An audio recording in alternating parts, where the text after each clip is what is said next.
Sasandalan ngayon ng Pilipinas ang pagpapadala ng daang-daang delegasyon para sa layuning makamit ang pinakamagandang performance ng bansa sa magaganap na Asian Games ngayong taon. Dyan po yan sa Japan. Yan ang ulat ni Paulo Salamatin.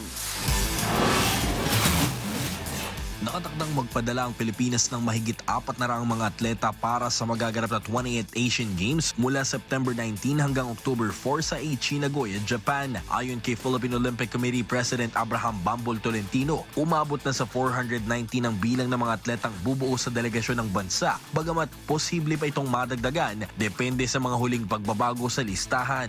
Ang nasabing bilang ay ikalawang pinakamalaking delegasyon na ipapadala ng Pilipinas sa Asian Games, sunod lamang sa 524 athletes na sumabak noong 1994 Hiroshima Asian Games. Everything is set. 419. Sarado na yon. Pwedeng mabuhasan ng 2, 3. Pwedeng madagdagan ng 1, 2.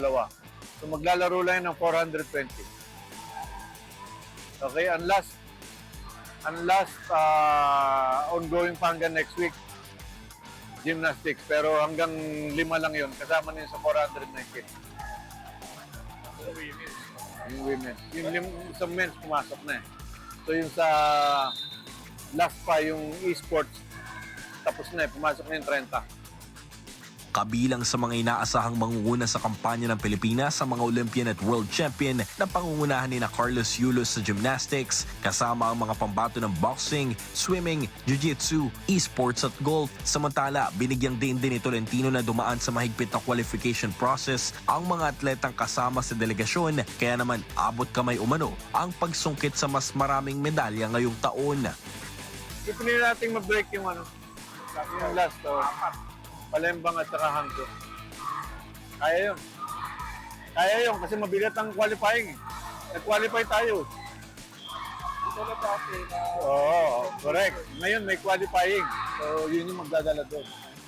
Target ng Pilipinas na higitan ang 4 na gintong medalya na nakuha nito sa 2018 Palembang Games at 2022 Hangzhou Asian Games. Kapag nagtagumpay, may tatala ito bilang pinakamahusay na performance ng Pilipinas sa Asian Games mula pa noong 1962 Jakarta edition, kung saan nakasungkit ang bansa ng 7 gintong medalya. Paulo Salamatin para sa Atletang Pilipino para sa Bayan.